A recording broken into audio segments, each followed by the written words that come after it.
Halo teman-teman, balik lagi sama gua Ricky. Di video kali ini gua akan coba share mengenai tools-tools apa aja yang gua pakai untuk kerja sebagai remote programmer. Kita akan start aja dari yang pertama. Nah, ini gua bagi menjadi dua. Yang dari kantor, yang di provide sama kantor, sama apa yang gua pakai sendiri toolsnya gitu ya. Nah, ini gua bakal reference dari kantor gua yang sekarang sama kantor yang sebelumnya. Yang pertama itu ada komunikasi. Nah, kita kan berarti kerja sama orang lain ya, kolaborasi. Berarti kita butuh yang namanya tools untuk komunikasi. Nah, di kantor gue yang sekarang itu pakainya Slack.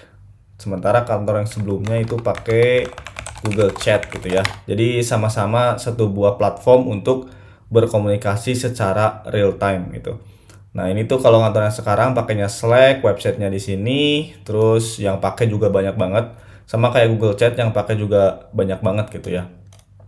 Terus dari kedua ini hampir sama, dia punya chat untuk channel atau grup, dia juga ada direct message, sama dia juga punya kayak teks-teksnya. Terus misalkan dia bisa integrasi sama berbagai aplikasi, contohnya integrasi sama kalender, terus juga integrasi misalkan sama webhook gitu. Mereka dua-duanya bisa gitu, jadi keren banget.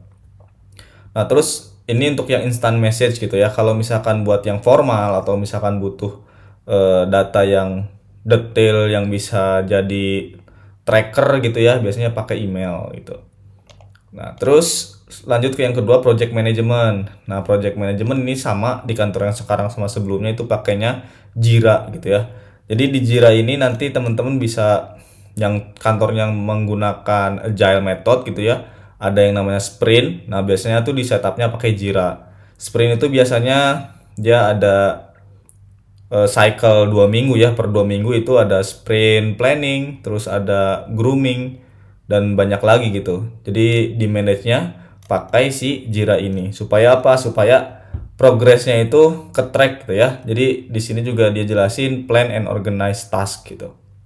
Jadi nanti masing-masing programmer bisa ngambil tiket, tiketnya itu punya story pointnya berapa, semakin gede story point berarti semakin kompleks, dan lain sebagainya itu pakai Jira. Terus juga ada juga dokumentasi. Nah, dokumentasinya itu pakai Confluence. Sama juga pakai Confluence.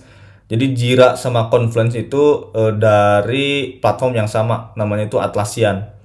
Nah, kalau Confluence ini khusus untuk kayak nyimpen-nyimpen page atau lebih mudahnya dokumentasi lah. Misalkan dokumentasi struktur timnya seperti apa, terus dokumentasi untuk berbagai fitur, deployment dan lain-lain itu antara kantor gue ya yang sekarang sama yang sebelumnya itu pakainya Confluence sama. Terus kita lanjut ke monitoring production. Nah, di monitoring production ini kan banyak banget platformnya ya. Di kantor gue yang sekarang itu pakainya AppSignal. Ini tuh APM ya, atau Application Performance Monitoring. Jadi dia bisa nge-track tuh berapa banyak request yang masuk per harinya, per minggu, per bulan. Terus ada error apa aja yang muncul, ngehandle errornya gimana. Jadi kelihatan trace errornya itu kalau pakai APM ya. Yang kantor gue sekarang pakainya AppSignal, tapi kantor gue yang sebelumnya itu pakai Datadog. Sini nih, pakai Datadog. Nah, untuk si APM-nya. Ini sama-sama bagus, tapi kalau menurut opini gue Datadog itu lebih komplit, sama dia lebih banyak banget fiturnya. Kalau AppSignal dia lebih straightforward aja. Jadi dari sisi UI juga lebih jelas kelihatannya sih. Cuman fiturnya nggak sebanyak si Datadog gitu ya. Terus selain APM, biasa kalau misalkan nanti teman-teman semakin tinggi levelnya, biasanya bakal semakin banyak dikasih akses ke production. Salah satunya itu ya bisa ngakses application performance monitoring. Terus juga di sini ada logs ya. Logs ini atau kalian misalkan lagi ada proses di aplikasinya, itu kan biasanya munculin logs berhasil, misalkan hit nge-request kemana berhasil, respons seperti apa. Nah, itu tuh muncul di logs. Nah, logs ini kalau di tempat gue yang sekarang pakainya Rapid7 Insight. Tapi kalau di kantor gue yang sebelumnya itu pakainya pakainya sebelumnya itu sempat pakai Grafana kalau nggak salah. Sebelum Grafana apa ya lupa, tapi terakhir tuh sebelum gua move pakainya Grafana untuk logging monitoringnya. Tuh sama-sama keren dua-duanya untuk si Rapid7 sama Grafana. Terus untuk Git platform, jadi biasanya kantor ini tiap kantor dia punya salah satu repository atau tempat lah buat nyimpen repositorinya secara private. Nah, jadi si repository ini kan nggak boleh dipublish ya, makanya kalau misalkan teman-teman nanti kerja jadi programmer itu jangan sampai codingan dari kerjaannya itu di upload tuh nggak boleh. Itu biasanya ada di kontrak kerjanya gitu.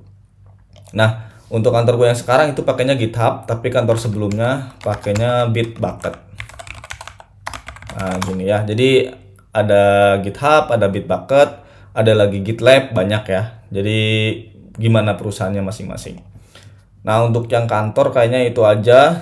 Terus untuk yang personal, gue itu text editornya gue pakai dua nih. Kalau nggak Visual Studio Code, pakai Neovim. Ya, Visual Studio Code itu paling umum, biasanya banyak banget yang pakai VS Code.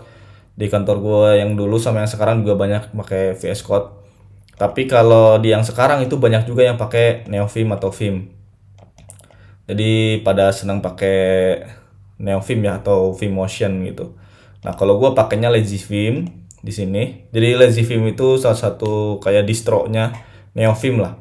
Jadi ketika kita pakai Lazy Vim, nge-install gitu ya, kita nggak harus nge-config banyak. Dia udah kayak nge-configin buat kita. Jadi kita tinggal pakai aja. Lebih enak, lebih simpel. Kalau menurut gua gitu ya.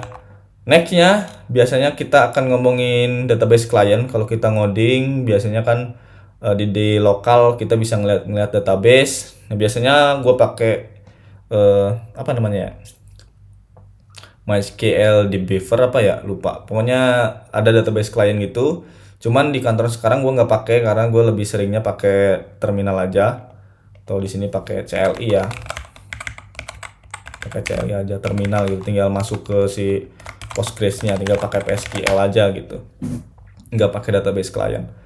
Terus API client, nah ini buat kalau teman-teman mau ngepake API yang dipunyai sama projectnya, misalkan untuk ngedapetin data apapun, terus mau nyoba-nyoba itu biasanya pakai API client. Nah ini biasanya pada pakai Postman, termasuk di kantor gue yang sebelumnya sampai sekarang juga pakainya Postman. Karena selain dia udah paling gede juga kalau nggak salah si Postman, terus dia dari sisi penggunaan juga udah banyak banget dokumentasinya gitu. Nextnya itu pakai terminal. Nah terminalnya gue pakai apa aja? Gue pakai dua. Yang pertama iTerm sama satu lagi Kitty. Ini preferensi aja karena gue kadangan pakai iTerm, kadang pakai Kitty gitu, beda-beda. Tergantung mood aja mau pakai yang mana. Sama yang terakhir gue mau share itu self documentation. Nah ini gue biasanya kalau setiap hari itu nyatet apapun yang gue kerjain. Misalkan hari ini gue ngerjain apa aja, terus kemarin gue habis kerjain apa, sama kalau misalkan ada knowledge baru gue selalu catat. Nah gue pakainya Obsidian. Ini free, bebas, bisa dipakai di semua platform kalau nggak salah. Coba kita cek di download. Ya, semua platform ada, Windows, Mac, Linux juga ada. Terus di HP juga bisa gitu. Jadi Obsidian ini gue pasti rutin buat nulisin apa aja yang gue kerjain setiap harinya. Itu sama ada knowledge apa aja yang gue dapat dari kantor, gue pasti catat.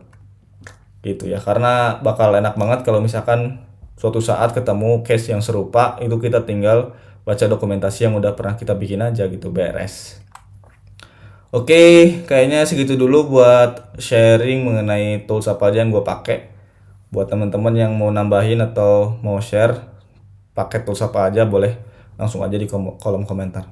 Thank you, segitu dulu. Salam programmer best friend.